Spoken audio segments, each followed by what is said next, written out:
Hola, un saludo a toda la teleaudiencia de la Mesa Redonda. Estamos comenzando la semana y a la vez despidiendo el mes de marzo, este lunes 31 de marzo.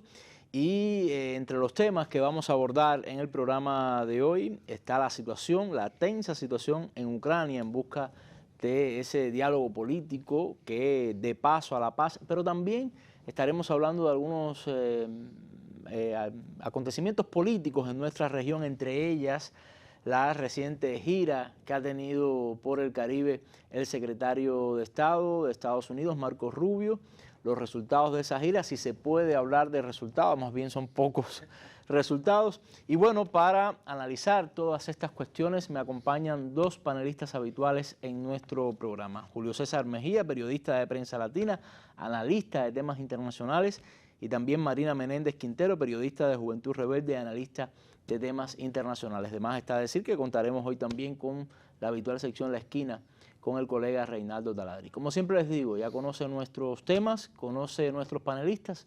Por favor, quédese junto a nosotros.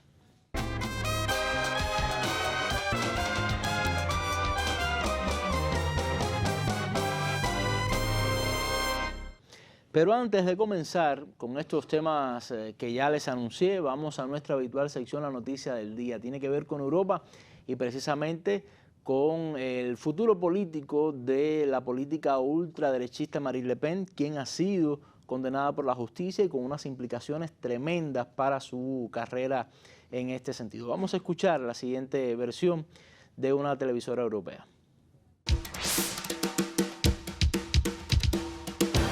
La líder ultraderechista Marine Le Pen no podrá presentarse a la elección presidencial de Francia en 2027. La justicia le impuso 5 años de inhabilitación para el derecho de sufragio pasivo, que se aplicaría incluso en caso de recurso, y 4 de prisión, aunque solo la obliga a cumplir 2 a domicilio y con pulsera electrónica. Tras conversar brevemente con su abogado, la líder parlamentaria de Agrupación Nacional abandonó el tribunal sin esperar las penas. Según indicó el abogado de Le Pen, la líder ultraderechista recurrirá a la condena. La justicia procesó entre septiembre y noviembre a Marine Le Pen, a su partido y a otras 24 personas por presuntamente pagar con el dinero del Parlamento Europeo a los empleados de su formación entre 2004 y 2016. Según la investigación, el partido puso en marcha, de forma concertada y deliberada, un sistema de malversación de los 21.000 euros al mes con los que cuenta cada eurodiputado para pagar a sus asistentes parlamentarios.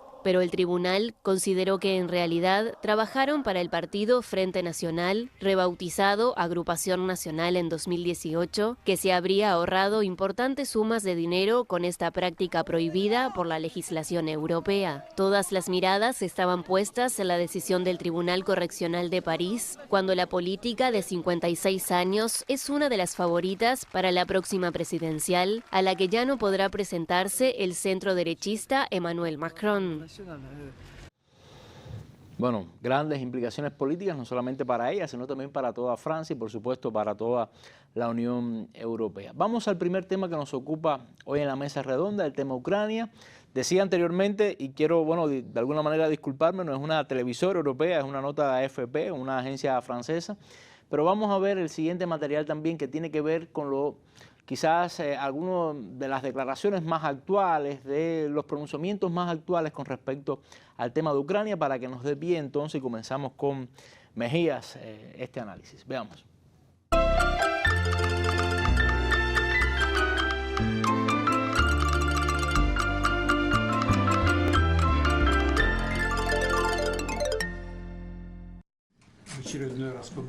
El presidente ruso Vladimir Putin planteó el viernes la idea de establecer una administración de transición en Ucrania bajo la égida de la ONU, sin el presidente ucraniano Volodymyr Zelensky, antes de cualquier negociación para un acuerdo de paz. Sus declaraciones tuvieron lugar después de una semana de conversaciones diplomáticas de Estados Unidos con ambas partes en Arabia Saudita.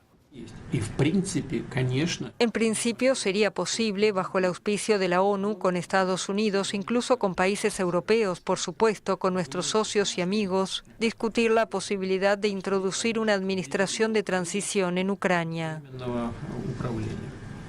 Según el mandatario, esto permitiría organizar una elección presidencial democrática que, según él, terminaría con la llegada al poder de un gobierno competente y que tenga la confianza del pueblo. Putin señaló que después se podría empezar las negociaciones sobre un acuerdo de paz con esas autoridades para firmar documentos que consideró legítimos.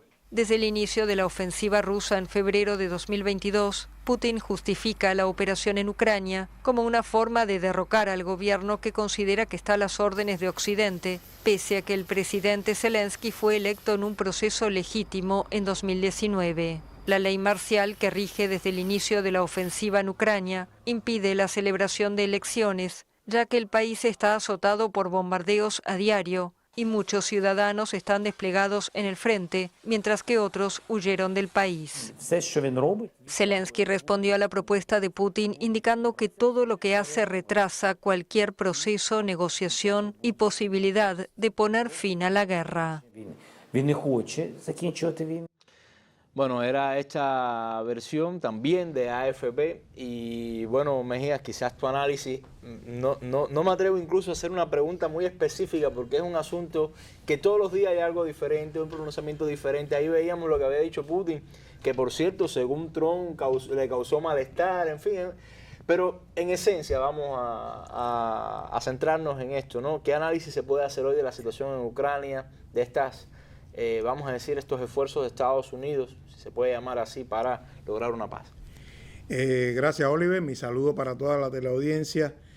Sí, es bueno en estos momentos no hacer preguntas específicas porque no hay respuesta tampoco específica.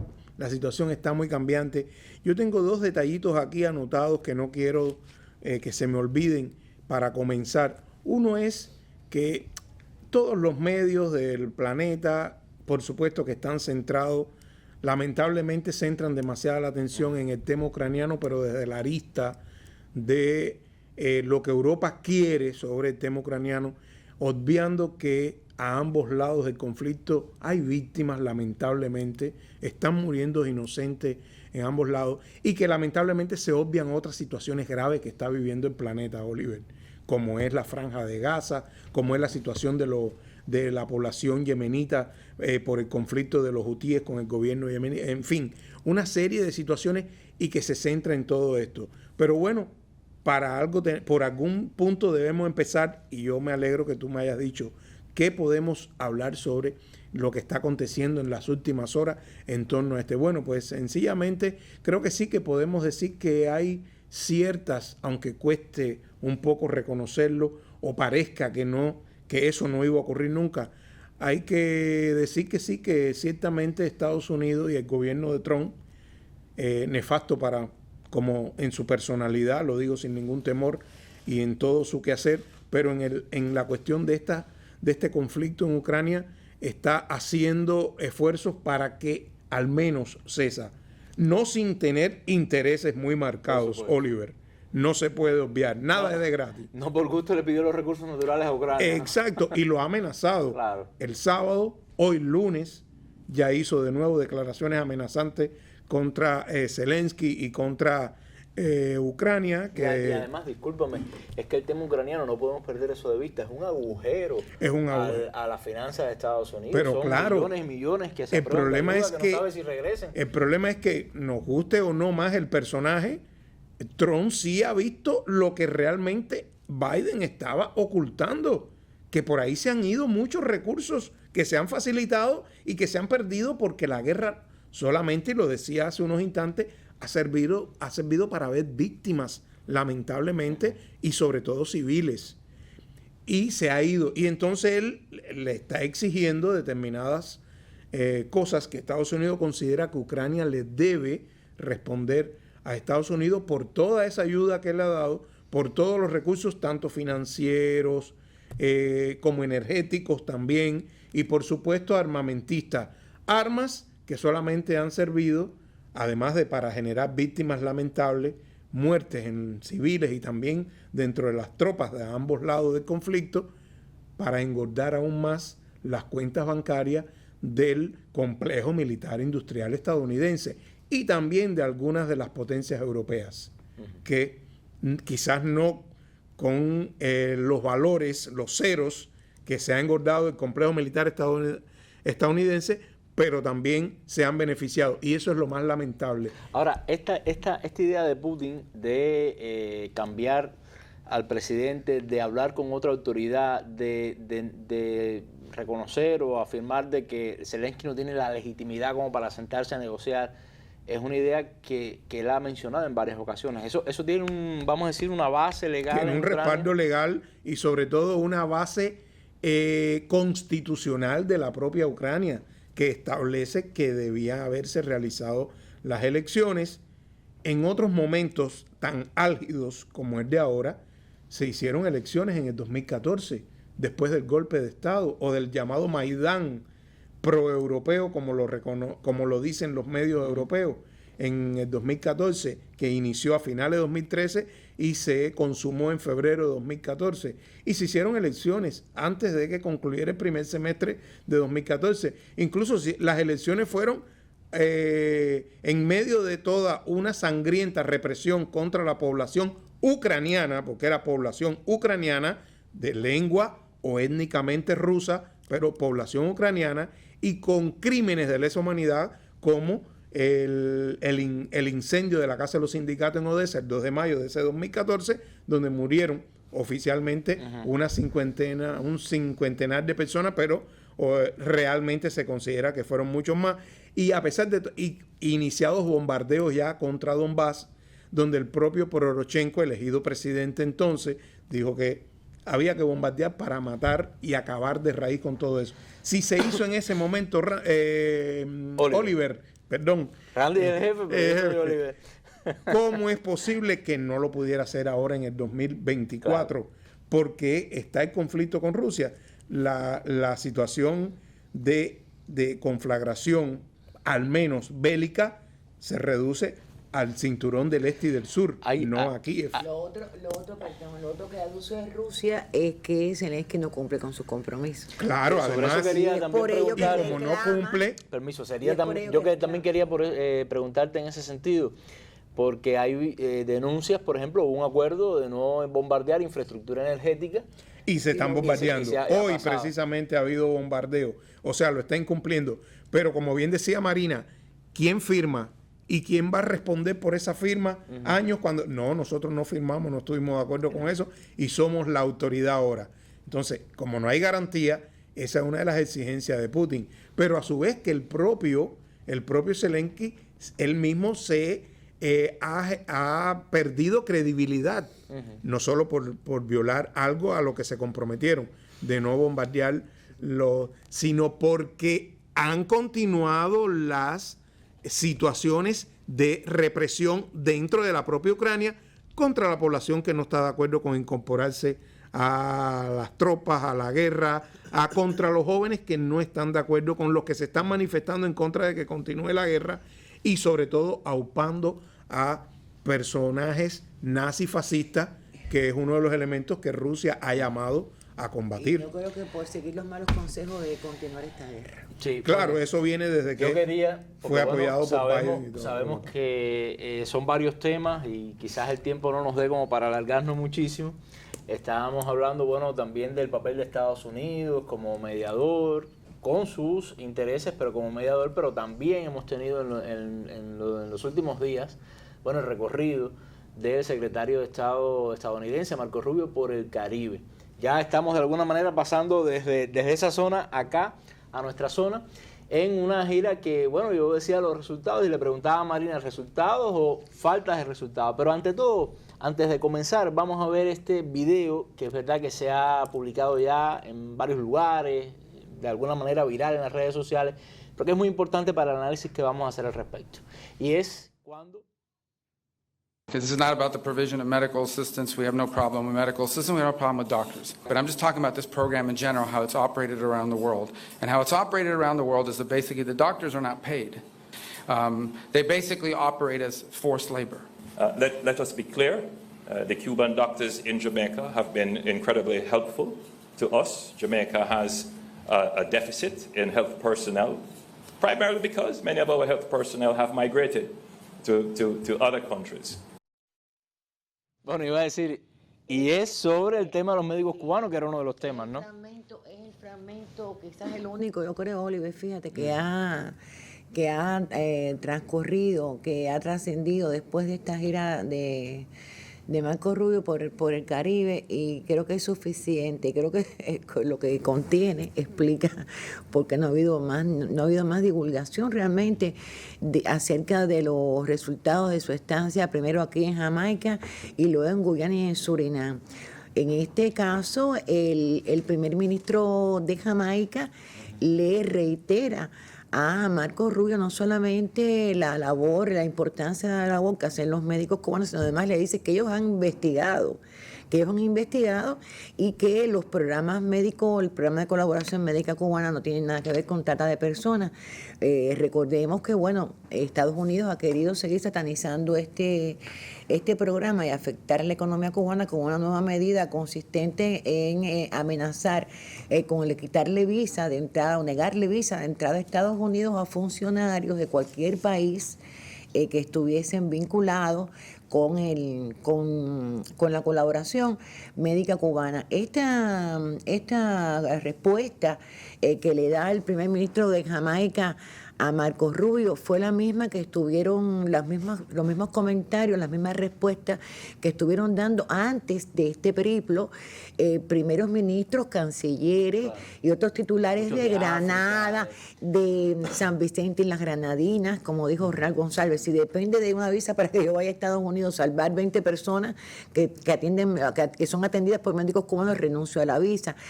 La primera ministra de Barbados, es decir, varias naciones caribeñas, algunas de las cuales, como Jamaica, visitada ahora después, en esta ocasión por Marco Rubio, en un periplo corto de 2 o 3 días que hizo y se entrevistó con varios dignatarios durante la estancia en Jamaica, un recorrido que se anunció para desarrollar vínculos que redunden en beneficios de seguridad para los países caribeños, entendiendo por seguridad ahí también la visión de la administración Trump en cuanto a la migración y en cuanto a la lucha contra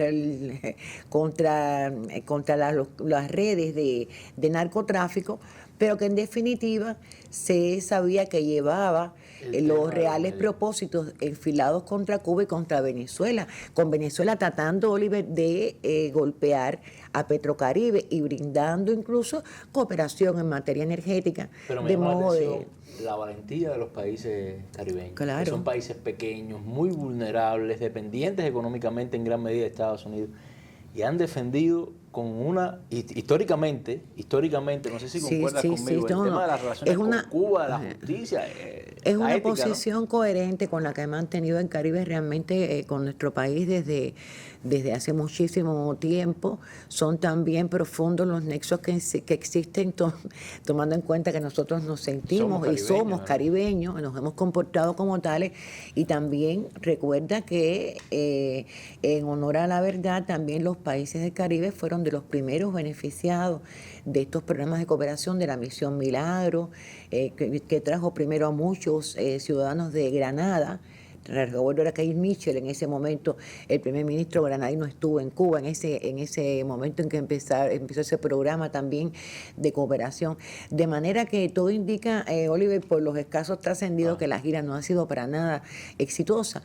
Yo comentaba en Juventud Rebelde que también una muestra de ello creo que se pudo ver en la reunión del Consejo Político del ALBA, que tuvo lugar 3 días después, donde no están exactamente los países caribeños visitados por Marco Rubio, pero es una representación rica del Caribe que con su presencia y con sus intervenciones en esta cita ratifican su pertenencia al ALBA, su apuesta a la integración latinoamericana y desde luego sus vínculos y su solidaridad con Cuba y con Venezuela, que Venezuela fue otro objetivo, de esta gira.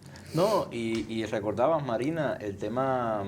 O sea, cuando hablamos de valentía y esa posición que han tenido los países caribeños, ha sido una posición coherente, vamos a decir, con países que han sido muy solidarios con ellos, porque tú hablas de la Misión Milagro, pero Mencionaste Petrocaribe, que le salvó la vida a los Así países es. caribeños en su momento, Así en aquella es. fecha en que se dispararon los precios del petróleo y se le dieron facilidades. Es decir, que las dos giras, vamos a decir, de Marco Rubio recientes, primero por Centroamérica y luego por el Caribe. La de Centroamérica haciendo anuncios y diciendo cosas que después el presidente de Panamá ha desmentido en relación con el canal. Y esta gira caribeña, te repito, yo creo que fue tan contundente ese reporte, esta intervención del primer ministro de Jamaica, que por eso no salió nada más. A ver, es que hay un límite. Es decir, cuando se miente tan descaradamente, hay un límite, ¿no? Y yo creo que en Estados Unidos, y especialmente esta administración, no ha reconocido que a pesar de los vaivenes y de los retrocesos, América Latina no es la misma que hace 20, 30 años. Ellos lo saben. Sí, bueno, pero una cosa es saber y otra cosa es aceptarlo. Pero creo que sí lo saben. Bueno, Marina, muchas gracias. Muchas gracias por este análisis. Más de 25 años, informando y valorando los acontecimientos que han estremecido la región y el mundo. Con el testimonio de los protagonistas y el análisis de reconocidos académicos, periodistas y otros invitados. Mesa Redonda, más allá de la noticia.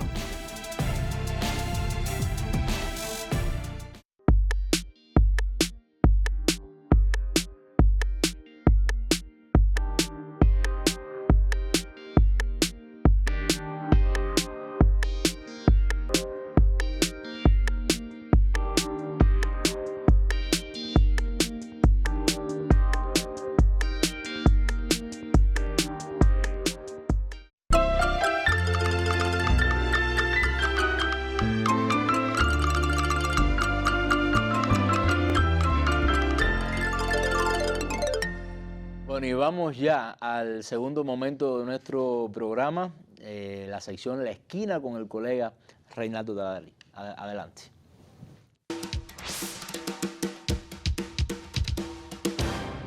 Muchas gracias y bienvenidos a La Esquina.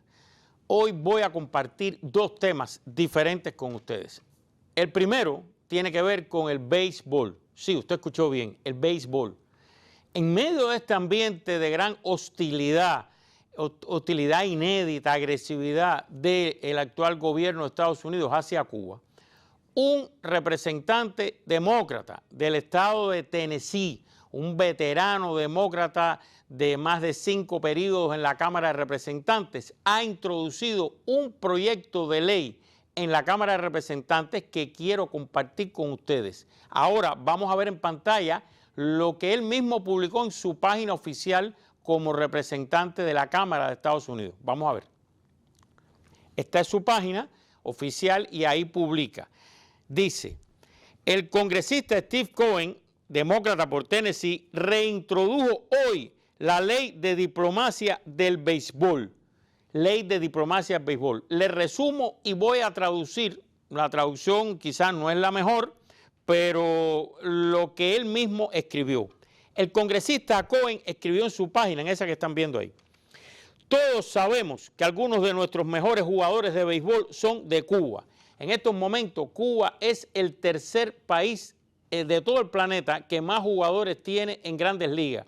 Primero, República Dominicana, segundo, Venezuela y tercero, Cuba. Cuba tiene más jugadores hoy en grandes ligas que Japón y que México, por ejemplo, y que Puerto Rico, entre otros países. Dice el congresista, todos sabemos que algunos de nuestros mejores jugadores de béisbol son de Cuba o aprendieron el juego allí, incluido mi héroe de la infancia, el miembro del Salón de la Fama, Minnie Miñoso, el cometa cubano de los Medias Blancas de Chicago. Este Minnie Miñoso, uno de los grandes jugadores de béisbol de la historia, tiene no sé cuántos récords de velocidad, de distintas categorías, pero además el único hombre que jugó 5 temporadas, logró jugar en 5 décadas diferentes, temporadas no, décadas, en 5 décadas diferentes en grandes ligas. Toda una institución del béisbol, Oreste Minnie Miñoso. Dice el congresista Cohen, continúo citándolo, bajo la ley actual, los mejores jugadores cubanos tienen que renunciar a su ciudadanía y abandonar a sus familias en casa para jugar en nuestros equipos de grandes ligas. Eso es malo para los jugadores, malo para los fanáticos y malo para el béisbol. La ley de diplomacia del béisbol eliminaría estas barreras innecesarias y permitiría que los mejores jugadores de béisbol compitieran al tiempo que mejoraría las relaciones entre Estados Unidos y Cuba y transformaría vidas y medios de subsistencia. La ley de diplomacia del béisbol no afectaría otros aspectos de las relaciones de Estados Unidos con Cuba ni cambiaría otras leyes de inmigración. Solo daría a los jugadores de béisbol cubanos las mismas oportunidades que a los atletas de otros países, al permitirles obtener visas durante la temporada de béisbol y regresar a casa para la temporada baja. Hasta ahí lo que publicó el congresista. Creo que no hay que agregar nada más.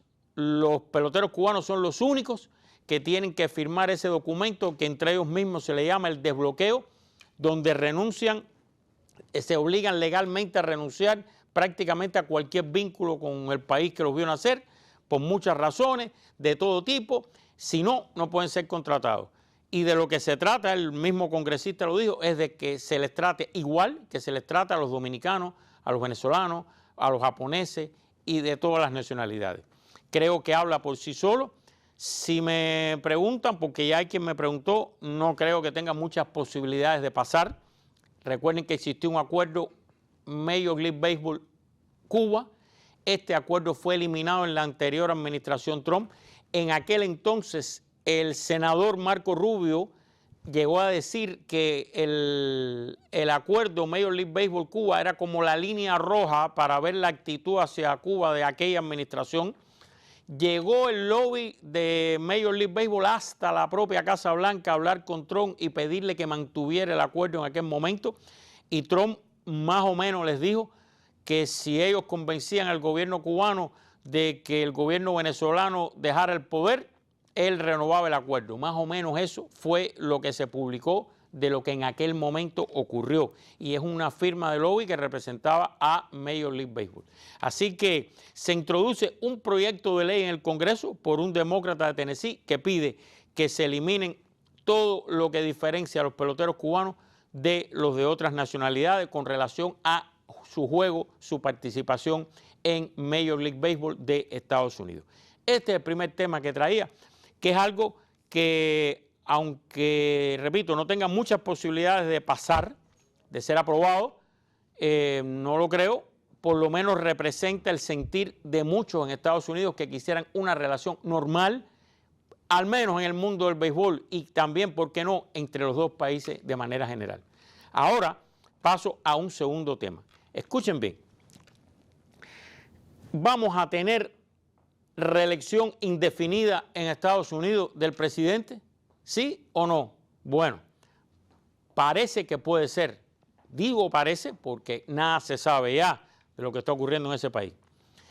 En Estados Unidos, después que Franklin Delano Roosevelt se logró reelegir en 4 elecciones consecutivas, en la última de ellas, en el año 44, se reelige por última vez, fallece, asume el poder su vicepresidente Truman, se aprueba después en el año 51 en el Congreso una enmienda a la Constitución que limita a 2 términos lo que puede ser alguien presidente de los Estados Unidos. Solamente 2 términos.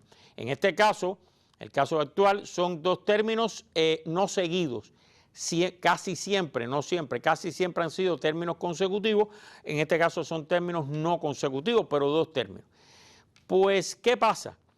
Que desde hace un tiempo empezó a sonar, primero no en los medios, a nivel de rumores en Washington, después trascendió, hasta que hace como un mes o algo más de un mes, nada más y nada menos que Steve Bannon, el que fue el cerebro de Trump en su primera campaña, que tuvo que dejar el gobierno porque tuvo unos problemas legales, fue sancionado en un juicio también, y que ahora ha regresado, apareció en uno de los programas que tiene mucha audiencia en redes sociales con Chris Cuomo, una ex estrella de CNN, de la familia Cuomo, que fueron grandes políticos en Nueva York también, y dijo lo siguiente, vamos a ver en pantalla lo que dijo.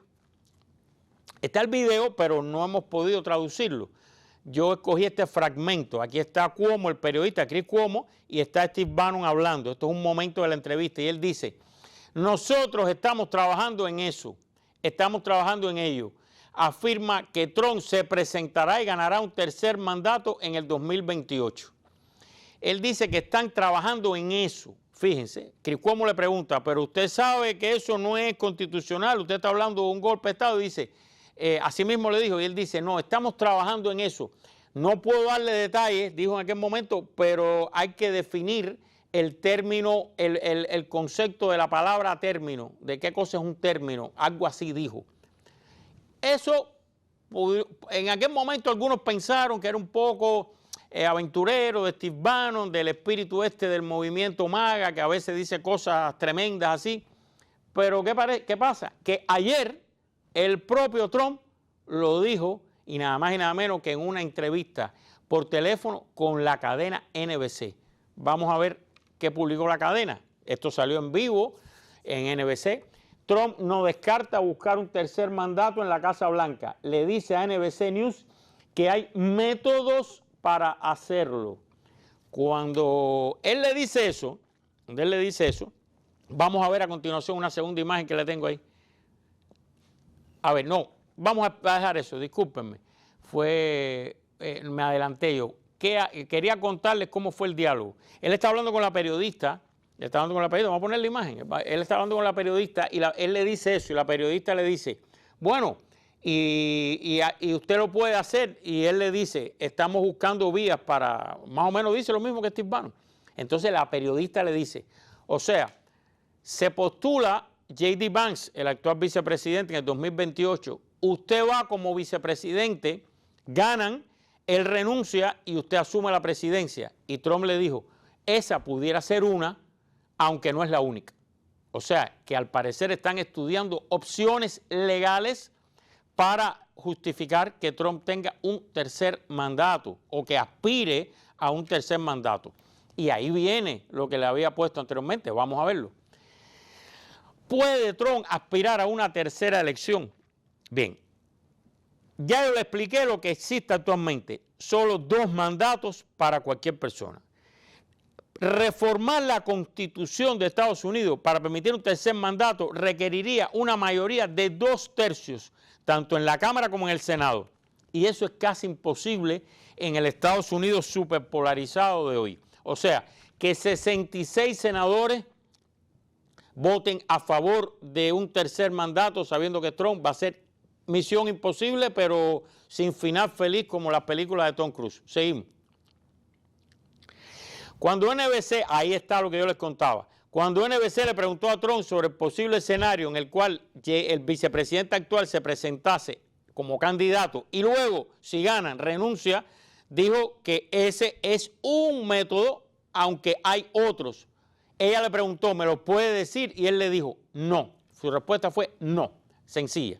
Ahora bien, si Trump sabe que no puede, y el equipo de Trump, ganar 2/3 en el Congreso, existe otra vía, que es que necesitaría conseguir el apoyo de 2/3 también de los 50 estados del país para llamar a una convención constitucional que propusiera cambio. Pero eso significa que en 2/3 de los 50 estados, 2/3, se apruebe convocar una convención constitucional para modificar la Constitución, aunque sea para ese artículo nada más.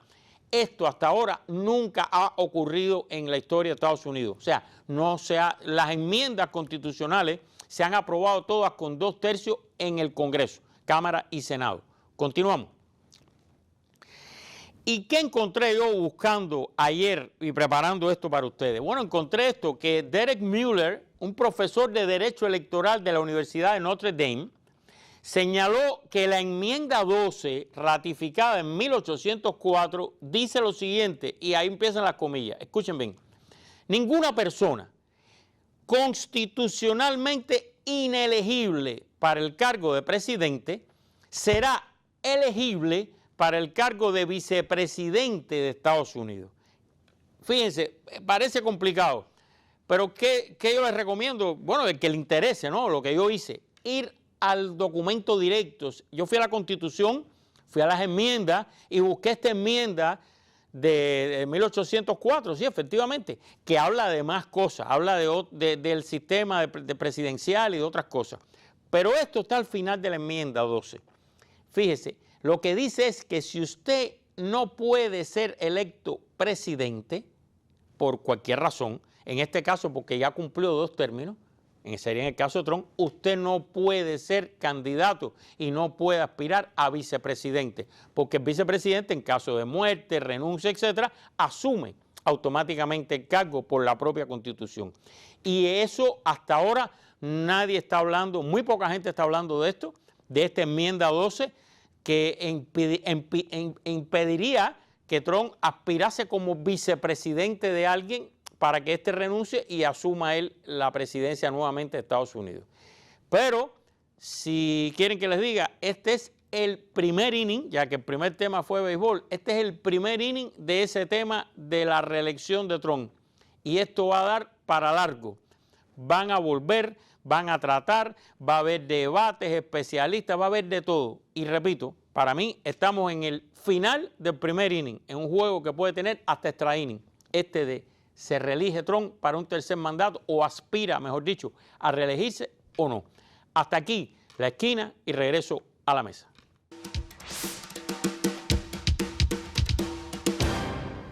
Bueno, muchas gracias a Taladrí por estos comentarios, estas reflexiones con respecto a estos 2 temas de suma importancia. Y hablando también de Estados Unidos, bueno, pues ha sido noticia durante las últimas semanas, los últimos días, la reintroducción de sanciones, vamos a decirle así, al sector petrolero venezolano.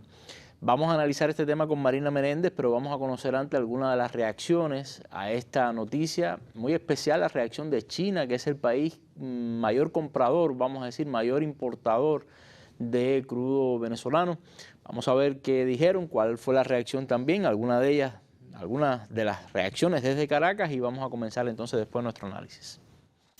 Pekín no tardó en reaccionar al anuncio de Donald Trump de este lunes y lo hizo de manera enérgica. Y es que China es el mayor comprador de petróleo venezolano.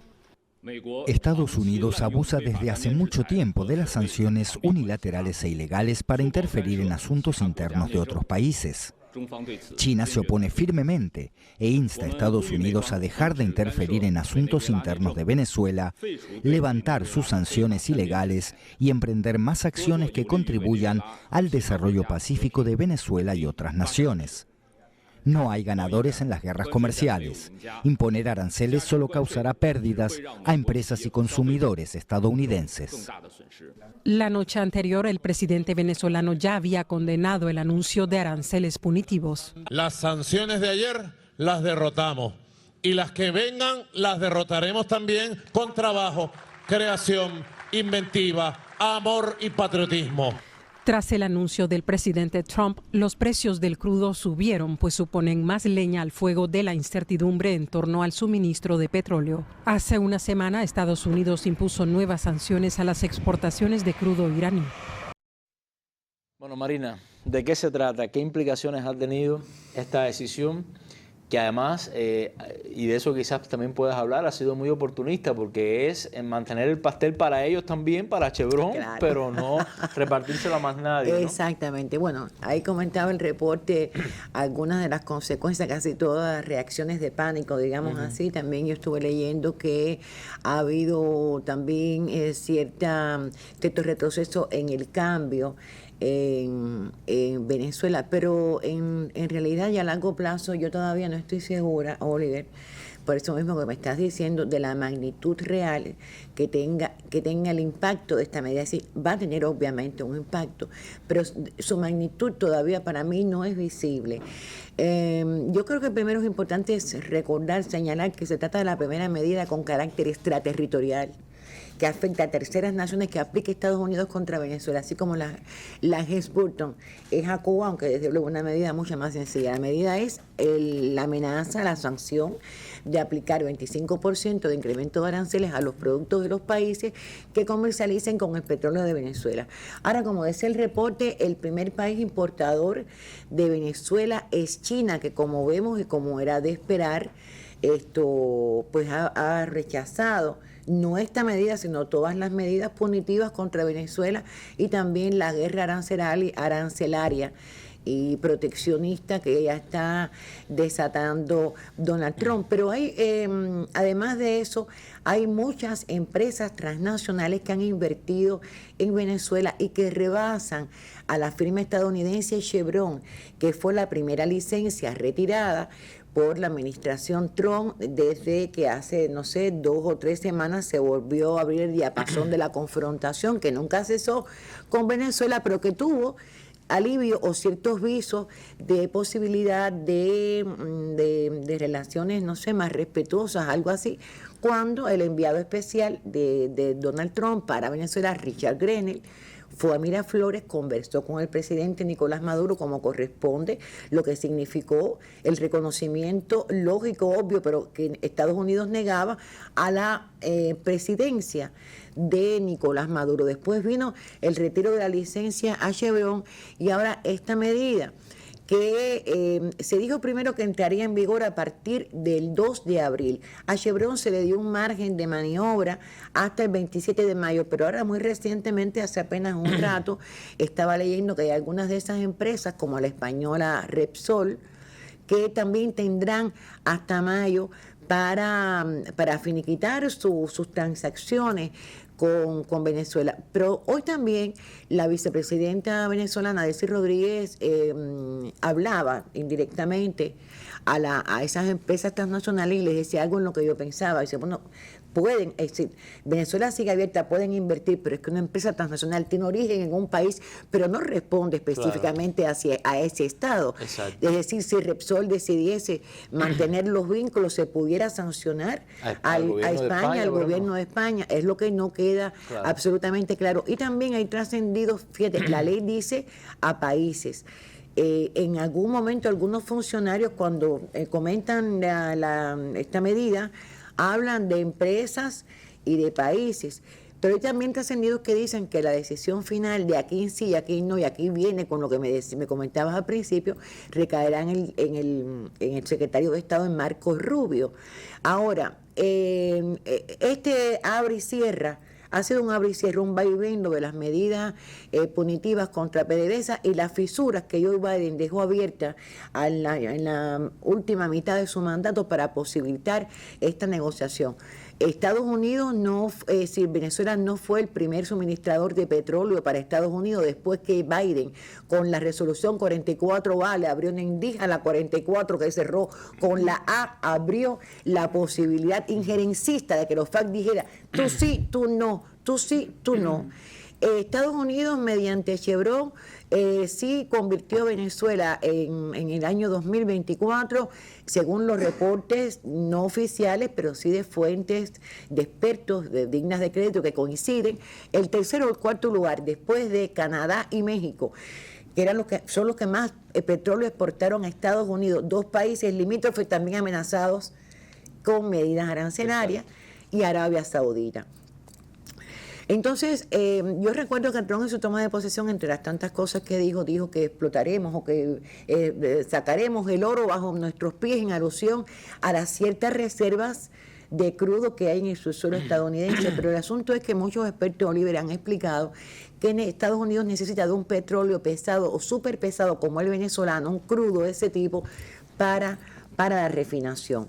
El asunto es, discúlpame, el asunto es que no es tan fácil, de hecho es muy difícil cambiar de suministrador, porque cada petróleo tiene características específicas y se va adaptando una tecnología en el país para recibir ese petróleo. Es decir, ahora no es que Estados Unidos pueda salir a buscar el petróleo de cualquier lugar, por eso es que nunca se ha roto ese suministro. Porque tiene refinerías y plantas adaptadas al petróleo venezolano. Así es, fíjate que no fue Chevron la única, fue la licencia la primera que se otorgó en el año 2022, si mal no recuerdo, que reabrió el envío de petróleo venezolano a Estados Unidos desde el año 2019, pero no fue la única. Hubo otras 5 empresas estadounidenses que importaron. Entonces, yo pienso que el asunto de la magnitud de esto estriba en la actitud que adoptarán no solamente China como países, sino Rusia, India, que también importan petróleo venezolano, países que también están sancionados por Estados Unidos. Entonces, ¿cómo quedamos? No, ¿Entiendes? Porque a fin de cuentas, y no olvidar, perdóname, aparte de la tensión que tiene ahora Irán con la situación en el Medio Oriente y las amenazas que ahora Netanyahu y Trump giran hacia ese país después del desastre en Gaza. Independientemente de todo eso, hay que recordar también que fue precisamente la cooperación iraní la que permitió reactivar la industria petrolera venezolana. Si no quien compra, no, es que la producción que estaba detenida por las maquinarias deterioradas, por las medidas de bloqueo, por la falta de insumos, lo resolvió, quiero decir, ayudó a que fue Irán. Pero además, Irán está ahí. Pero además, entonces, pero además no es tan sencillo perseguir un petrolero, un barco petrolero. O sea, las propias sanciones contra Irán, las propias sanciones contra Rusia han demostrado que hay vías para escapar, vamos a decir. Yo pienso que lamentablemente si va a ser un golpe, una recuperación que ya de los 3 millones que produjo, Venezuela en su mejor momento bajó a 400.000 en lo peor de las sanciones. Ya había levantado a 1 millón, hablo de barriles diarios. Sí. Y bueno, esto desde luego va a significar un golpe, pero vamos a esperar. Venezuela tiene una tremendísima capacidad de recuperación. Sí. Vamos a ir entonces a otro tema de la mesa redonda que también es importante en el acontecer latinoamericano, las elecciones en Ecuador, reciente. Mejía, le corresponde el tema, pero antes te propongo el siguiente reportaje que habla sobre una alianza muy importante que ha hecho la candidata de izquierda. Veamos. Eso va a salir súper. ¡Salud! Ahí está Luis. El poderoso movimiento indígena de Ecuador formalizó el domingo su respaldo a la candidatura de la izquierdista Luisa González a la presidencia. El balotaje entre el presidente Daniel Noboa y González se realizará el 13 de abril, tras una primera vuelta en febrero en la que el mandatario obtuvo una ajustada victoria con apenas 0,17 puntos porcentuales delante de su rival, es decir, 16.746 votos. González firmó un acuerdo con el partido Pachacutic, brazo político de la Confederación de Nacionalidades Indígenas de Ecuador, en el que se comprometió a atender demandas como revisar las concesiones mineras en caso de ganar la elección. Aquí, en Tixán, la historia del Ecuador empieza a cambiarse, a tomar un nuevo rumbo. Y no estamos aquí solo para firmar un acuerdo. Estamos aquí para sellar un destino común de la patria del Ecuador. El apoyo de Pachacutic es fundamental en esta polarizada elección, pues su líder indígena, Leonidas Sisa, quedó tercero en la primera vuelta con 5,25%, poco más de 538.000 votos. Bueno, lo decía el reportaje, lo decían ustedes aquí en este pequeño debate que hicieron mientras se transmitía el material. Esto es fundamental, esta alianza. ¿Por qué, Mejía? Sí, estábamos aprovechando, Marina y yo, que teníamos el audio cerrado para que saliera el reporte. Especialista de América Latina, loca está por participar en este tema. No, yo le voy a dar pie porque la voy a provocar. Queda poco tiempo. Pero rapidito, en los pocos minutos que nos queda, Marina, coincidimos en que es una gran noticia. Claro. Porque realmente, además, quizás es uno de los elementos que había faltado en estos últimos años, que ese movimiento de la Revolución Ciudadana, más reto, que es como se denomina la formación para estas elecciones, hubiese contado con antelación con el apoyo de este movimiento de unidad plurinacional, que no deja de ser muy representativo, porque es una nación latinoamericana, dentro de las naciones latinoamericanas, que también más fortaleza tiene dentro de sus formaciones plurinacionales de origen indígena nativo. Un movimiento indigenista que ha respondido en anteriores ocasiones y que ahora se esperaba que anunciara o que por lo menos confirmara la postura. Creo que Leonidas Issa ha hecho en el momento exacto, por las circunstancias en que se estaba ya observando toda la campaña electoral, Marina, hacia ese balotaje, y recordemos que el resto de las formaciones partidistas, excepto el Partido Sociedad Patriótica de Andrea González, que logró un 2 punto algo de votos en esa primera vuelta, el resto no llegó al 1%. De ahí la importancia de ese más de 5% que obtuvo Pachacuti. Sí, ¿y qué te parece entonces a ti que haya acontecido precisamente en este momento? Claro, yo creo que el presidente Daniel Noboa, esperando desesperado por la reelección, ha contribuido también a esclarecer un poco más al electorado ecuatoriano, incluso a fuerzas políticas como Pachacuti, que es brazo político de la CONAIE, que no necesita esclarecerse porque es una fuerza con una clarividencia política y social. Una fuerza no solo representativa, es que ha demovido gobiernos. Tumbó el gobierno de Yamil Mashuate en el año 2000. En el año 2000. Yo creo que esta unidad, Oliver y Mejías, rebasen su importancia en mero acto electoral. Posibilite el triunfo de Luisa González o no, sería tremendísimo. Tremendísimamente bueno que se mantuviese, porque pienso como tú, que necesitaba el progresismo ecuatoriano, la unión de estas dos fuerzas tan importantes para los cambios y para una vida digna en Ecuador. Claro, pienso que sí, que se mantenga, pero fíjate lo que yo decía, yo creo que Daniel Noboa, el presidente aspirando a la reelección, ha contribuido a esto. Los pasos que está dando el presidente con tal de ganar adeptos, creo que posiblemente le ganen más favor dentro de los mismos sectores que ya lo votaron, que son los sectores de la derecha, los sectores de la burguesía como él, pero no está ampliando espectro como sí lo ha ampliado Revolución Ciudadana al contar ahora con el apoyo explícito del movimiento indígena. Estoy hablando de el propalado acuerdo con el ejército mercenario Blackwater para combatir supuestamente la delincuencia en Ecuador, la violencia, que es un mal que él no ha remediado, y que era lo primero que él prometió, lo primero que se esperaba que resolviera. Claro, que él gobernó 20 y pico de meses, pero la militarización que le ha hecho de la sociedad ha sido peor, exactamente. Se está hablando, tú lo sabes, de muchos abusos de los militares contra la población, contra los niños. Todavía está muy fresco el asesinato de esos 4 niños. Entonces, fíjate, después la privatización del campo de Sacha, un campo petrolero, que fracasó porque no le pagaron el dinero que necesitaba. Y ahora hubo algo más, pero ahora está en Estados Unidos, porque ha trascendido que quiere solicitar a Trump que declare también como terroristas a las bandas delincuenciales dedicadas al narcotráfico en su país, lo cual ya sería santificar la presencia militar de Estados Unidos. Exacto. Que él está procurando. Vemos países de América Latina. Exacto. Como México, rechazando. Exacto. No olvides la prepotencia con su propia vicepresidenta. También. Yo creo que todo esto puede abrir los ojos a muchos electores, ¿verdad?, que todavía estuviesen dudando. Pienso que sí, que puede ganarle adeptos, asegurar su voto, los votos que ya tenía ganados, pero no creo que una ciudadanía que vivió con espanto los asuntos, los problemas que hubo con los soldados norteamericanos en la base de Manta.